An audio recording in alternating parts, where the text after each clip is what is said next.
We've heard many different takes on the Alan Milburn report, but this one takes the biscuit. Libertarian Reem Ibrahim said this.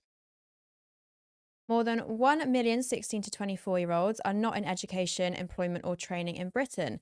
This is not a coincidence. It is the direct result of government policy. We should abolish the minimum wage, abolish the Employment Rights Act, and reverse the national insurance hike.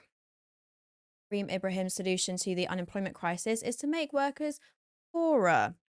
A race to the bottom where the minimum wage should be scrapped along with workers' protections. It's worth pointing out that she works for the Institute for Economic Affairs, a right-wing libertarian think tank that opposes government taxes and regulations. Who funds them?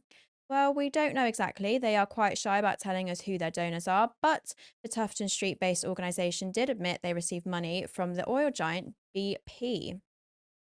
2018, the think tank admitted that it had received funding from the oil and gas supermajor BP every year since 1967.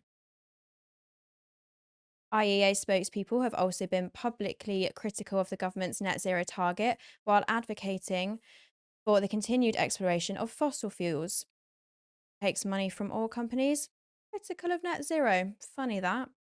Many businesses have also cited the minimum wage increase and increase to employer national wage contributions as another reason for the increase in youth unemployment, despite Milburn and the report stating otherwise. So Curtis, what do you make of Ibrahim's solution to youth unemployment? Reem Ibrahim is wrong about almost everything. She, as you pointed out, she works for the IEA, the Institute of Economic Affairs. It is a libertarian think tank. Libertarians have absolutely no clue about anything. They're someone who live in their own theory, but they can't apply their worldview to the real world, to reality.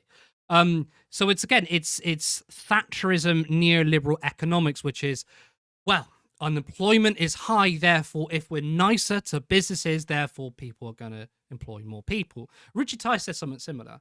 He suggested that the minimum wage should be cut for young people because that was his idea of getting young people into work. And as I've pointed out, once again, the rich, the CEOs, they are not the job creators.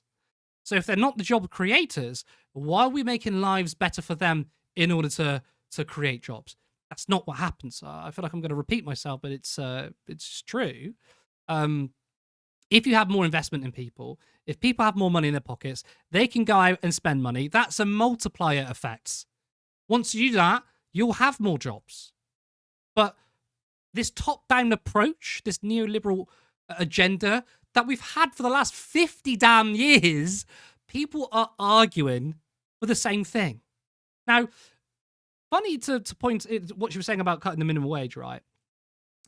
If you cut the minimum wage, what do you think is going to happen to the benefit bill?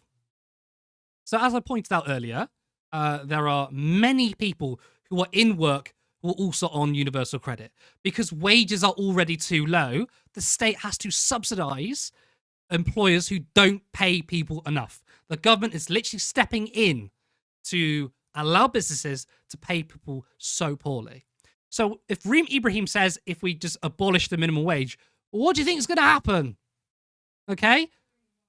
You can have more jobs, maybe. I mean, there might be a slight increase in jobs, but what does it matter if you're getting paid £2 an hour? You're still going to be using benefits and the benefit bill is going to go even higher because employees don't pay people enough. That's why we need collective bargaining.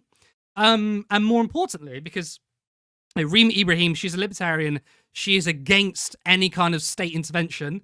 Libertarians literally want to get rid of the state. That's why she's like, get rid of the minimum wage.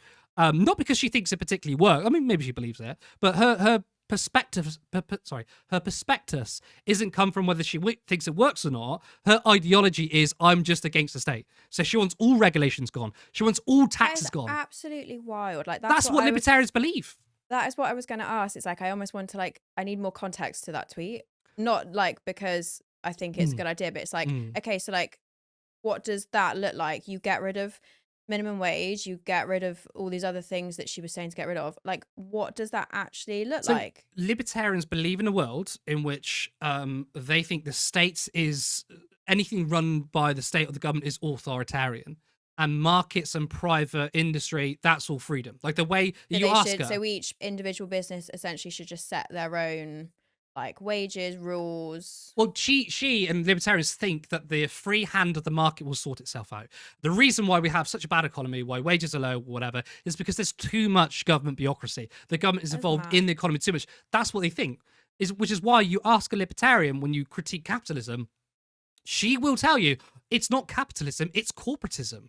And it's like, no, corporatism is a direct result of capitalism because monopolies happen under capitalism. And what Reem Ibrahim doesn't seem to understand is that governments can step in to break up monopolies. There's something called antitrust laws and anti-monopolization laws. They have it in America where, states can block mergers, for example. If you see one company, another company merging, sometimes, I don't think it's used effectively enough, but sometimes governments can step in and say, look, there's too much consolidation of power, therefore the state steps in. If the state pulls itself back and monopolies happen, that is a natural occurrence under capitalism. Capitalism breeds monopolies, which is so ironic when capitalists say, well, we love the free market, we love competition, yet capitalism hates competition. Capitalists themselves hate competition. They love a planned economy. Do you think the CEO of a particular company wants competition? No, he wants to make sure he can buy up all the competition so no one has anywhere else to go. That's why monopolies happen. That's why retail shops, they'll buy each other up because if people have nowhere else to go, the profits are guaranteed for you. So capitalism absolutely hates competition. And libertarians believe that we should get rid of all kind of government. That is literally all kind of laws, which is ironic. So when you ask a libertarian what their views of age consent, they dig themselves in a hole because they're like, well, exactly. We have laws. We have to intervene. And you just extend that with the economy. Reem Ibrahim constantly talks about abolishing the NHS because she seems to think, oh, if we let the market do everything, then it will somehow sort itself out.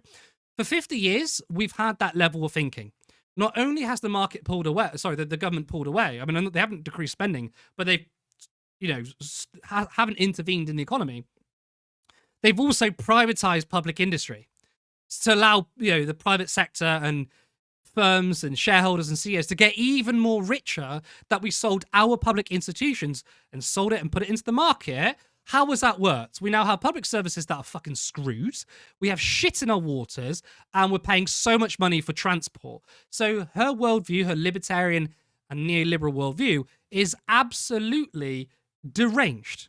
It's absolutely deranged.